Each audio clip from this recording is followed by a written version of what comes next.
Hey, how you guys doing? I wanted to welcome you guys to my space to speak honestly, not for perfection, but, a healing process. Although I've been healing over the latter 20 years of my life, I have realized a lot of things. I have grown so much. But I think as we get older, and I agree to this statement that you can always learn. So healing is an ongoing journey for me. And I don't think it'll ever end. As long as I can live and breathe, I'll always heal. I'm not here to entertain. I'm just here to be real. This is going to be a series for me. This is my first series. And in this first episode, I wanted to talk about something that shaped my entire life, even when I didn't realize it was shaping me. I want to talk about growing up in the middle of my parents' divorce. I was about 6 years old, 6 years old. I've seen a lot growing up. At the age of 3, I've seen a lot with my parents. And it's not uncommon in this day and age. Unfortunately, it's not uncommon to have families that maybe, dad or just the mom, and everybody thinks that it's always single moms, but there's single dads. So that being said, I grew up with my grandparents. It was just me in the home. Just me, my grandfather, and my grandmother. That's what I called them. That's what we grew up to call them. My cousin, she called granddaddy and grandmommy, so that was her way. But for me, it was always grandmother. Okay. My brother was with my dad at the time, and that was that. So you really understood. All I knew is I wasn't with my brother. Not really. Who I loved and missed all I dearly. knew was I wasn't really going on, and I wasn't with my brother, who I loved and missed dearly. That separation, it did something to me. It made me feel some kind of way. My grandparents loved me. They gave me what they could. But even as a little girl, I felt like something was missing. There was no explanations. No one sat me down, told me why things were the way they were. I just had to adjust. And for a long time, I was quiet. And I kept quiet. I didn't ask questions. I just survived. I did pretty well in school, even skipped a grade. All I knew was to consume myself and learning and my curiosity and my creativity for art, music, and writing. Not forgetting about my grandparents and their high expectations for me and my education. So that's all I knew. I remember sitting in class, kind of really not knowing where my place was. Something was on my heart but I didn't know how to explain it. I didn't have an outlet to express myself. Yeah, I had a lot on my heart, but no one asked, so I kept it to myself. The emotional impact what children carry really is something else. When kids go through divorce, people focus on their parents, which is equally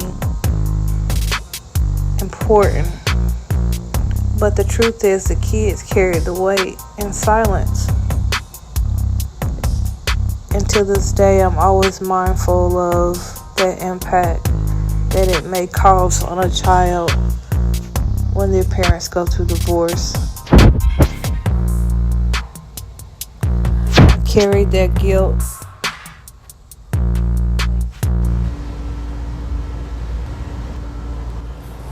Carrying the guilt, even though I didn't cause it, even though it wasn't my fault. I came into this. I carried the confusion, the loneliness, the wondering why wasn't I with my mom, why my dad didn't fight for both of us, me and my brother. I didn't know then that those questions will follow me into adulthood, because you just don't grow out of that pain. You carry it until you're ready to face it. And for a long time I didn't. I just kept moving forward thinking it didn't affect me, but it did. Adulthood and recognizing those wounds, I started seeing how it did and how I loved, how my relationships were. Not that I tolerated abuse or anything like that, but for my experience, I would stay in something for a long time because I didn't want that separation. I would stay in relationships longer than I should have, in my experience. It showed up in my self-worth and caring about others more than I did myself, when I knew I should let it go. Not that I was ever judging anyone, but at the end of the day, I knew that I should have showed up for me first, or have equal value in that we both showed up for each other. But yet I decided to stay in something longer than what I should. So when things got hard in life, I would bury myself in commitment to someone longer than what I was supposed to in my season. And I was just staying in survival mode. That doesn't just go away. It begins to become your normal until you break it. One day I stopped and I looked at myself and I'm like, what are you doing? Who are you? What about your dreams? What about your goals? What about the things that you want to accomplish in your life? Are you hitting those marks? And I had to ask myself. And that's when the healing process began.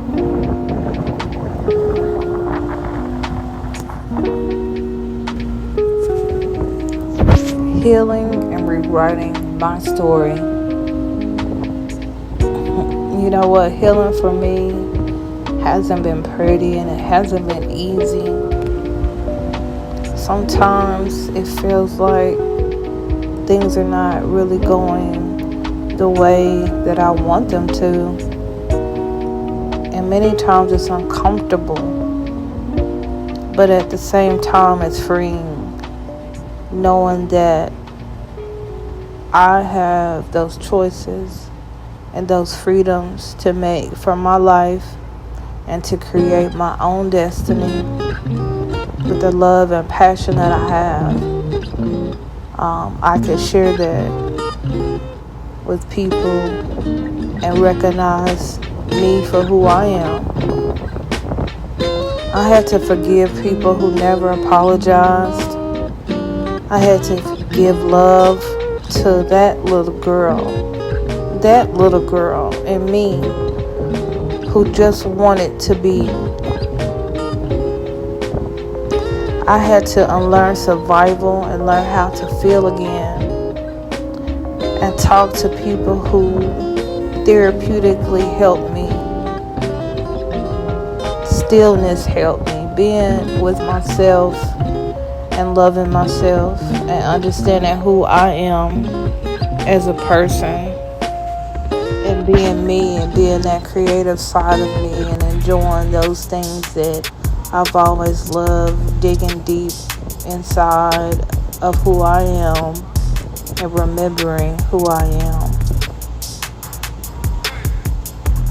The biggest shift I feel is now not even hiding, this side of me and realizing that I'm not the only one. You're not the only one. It may not be the same story, but it could possibly be similar and relevant to others. Because people may be holding on to something from that childhood and they want to start their healing process themselves. And many things that I haven't even dug deep into yet that people may want to